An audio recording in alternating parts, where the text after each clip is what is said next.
Hello, and welcome to the When Depression is in Your Bed podcast.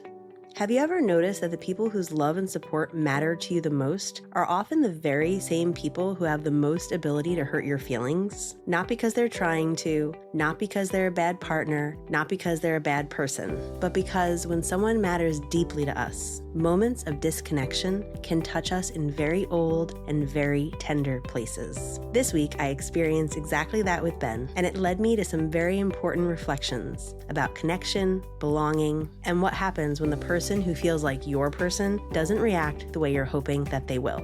I'm your host, Trish Sanders, and I am delighted that you are here. Let's get started. I had originally planned on doing an episode this week about what I think of as the connection paradox. And I still want to do that because I think it's an incredibly important topic, especially for people who are dealing with depression or living with neurodivergence, or if they have a history of relational trauma or attachment wounding. The connection paradox is this. We desperately long for connection. We need connection, and we're wired for it biologically. Connection helps us survive and thrive. And at the same time, many of us are terrified of connection, because it has been in connection, in relationship, where we have been hurt. So there is a constant tension between the longing for connection and the fear of connection, between wanting to belong and wanting to protect ourselves. These ideas are foundational in Imago relationship therapy and theory, which is what I'm trained in and what I practice and what deeply resonates for me. So while I do think I will do a full episode on the larger topic soon, this week I had an experience with Ben that felt like a smaller piece of this bigger story. And it gave me some clarity about something that I think is important about relationships, support, and why it can hurt so much when the people we love do something or don't do something or say something or don't say something that lands for us in a way that makes us feel like they're not seeing us. One of the reasons why romantic love can feel so powerful in the beginning is because it finally feels like we found our person, someone who sees us and someone who gets us, someone who truly values us, someone who makes us feel like we truly belong. And honestly, that feeling can be pretty intoxicating because it's something that many of us have been longing for most of our lives. Also from Imago theory, we know that after romantic love, couples then enter the stage that we call the power struggle. This is the stage where conflict increases and differences become more visible. Disappointment becomes almost unavoidable. And while it can feel like something is going very wrong during this stage of power struggle, Imago also teaches us that this is actually a good thing. It's growth trying to happen. The conflicts that emerge actually help point us in the direction of what we call in Imago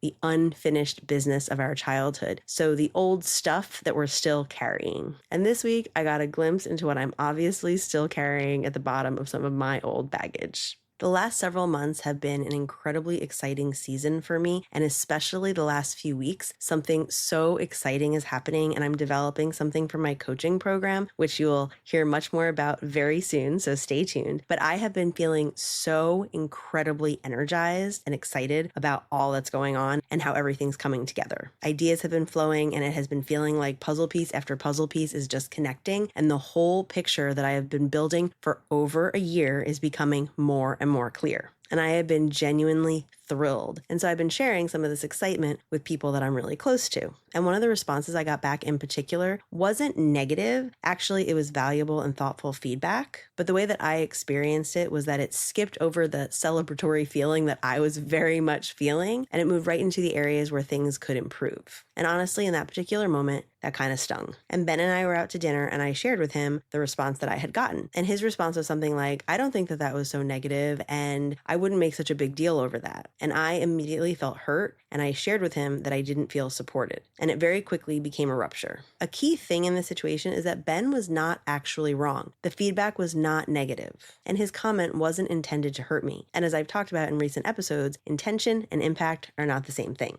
And because I felt hurt, my nervous system took over, and I moved into self-protection. And because my system moved into self-protection, Ben's system reacted, and his system moved into self-protection as well. And just like that, we were not having a conversation about the feedback and my coaching program or anything of the sort. We were deep in the power struggle, and we both had our defenses up to protect ourselves from getting attacked by the other. And off we went. things escalated, and not in a dramatic or horrible way, but dinner was definitely more tense than I would have liked it to have been. And this was particularly upsetting because we were at dinner with our kids, and it wasn't the kind of model that I want to be setting for them, but we were both really hurt, and we were both so deeply in a self-protection mode. Luckily, we have done a lot of work, and we were able to come back pretty quickly, and after dinner, we were able to start the repair process. We were able to talk in such a way where we both felt heard and we both could really understand what was happening for both of us. And it was such a meaningful conversation that Ben actually suggested we do a full dialogue on air in one of our upcoming podcast episodes. So stay tuned for that. But what really hit me about this experience had nothing to do with the feedback, and it wasn't even about Ben's actual response. What really hit me was how incredibly painful it was to have had the experience when this person, not just any person, but the person who feels like your person, doesn't respond in the way that you're longing for. I quickly realized the depth of what was happening for us. I wasn't looking for agreement or analysis or a different perspective or point of view from the one I was holding. I just needed some support in that moment. And that was particularly important because Ben's support specifically matters enormously to me. And it makes sense when someone matters so much to you, those moments of disconnection can feel so incredibly hurtful because they connect right back to those old places that many of us carry where we felt that same kind of letdown or hurt in the past. And those old places are very, very tender. They're the places that say, I don't belong or I don't matter. Nobody understands me. No one supports me. I'm all alone. And those stories can grow incredibly quickly if we're not aware of them. And not because they're true, but because they're familiar.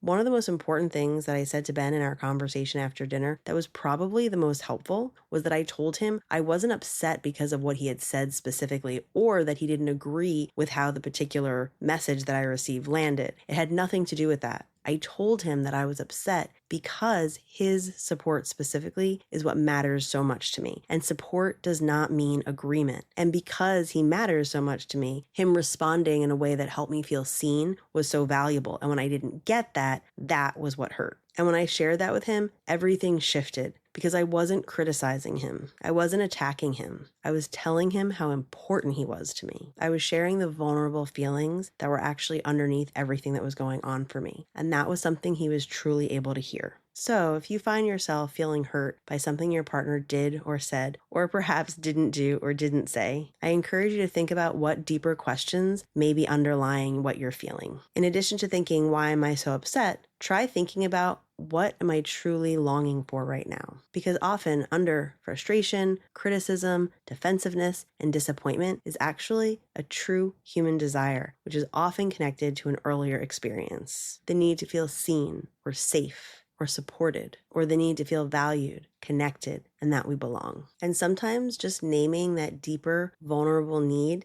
is exactly what you need to open the door to begin repair. And I think there's something incredibly hopeful about that. And I hope that there's something in today's conversation that feels hopeful for you too. As our time comes to a close, I ask you to keep listening for just a few more moments because I want to thank you for showing up today. And I want to leave you with an invitation as you hit stop and move back out into the world on your own unique wellness journey.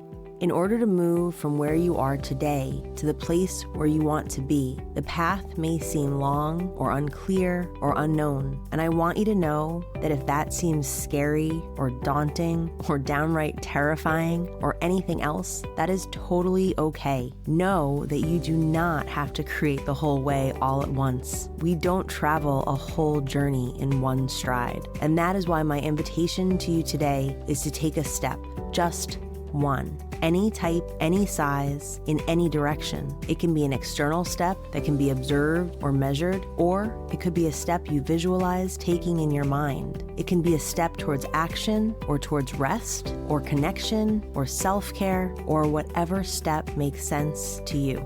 I invite you to take a step today because getting to a place that feels better, more joyful, more connected than the place where you are today is possible for everyone, including you, and even when depression is in your bed.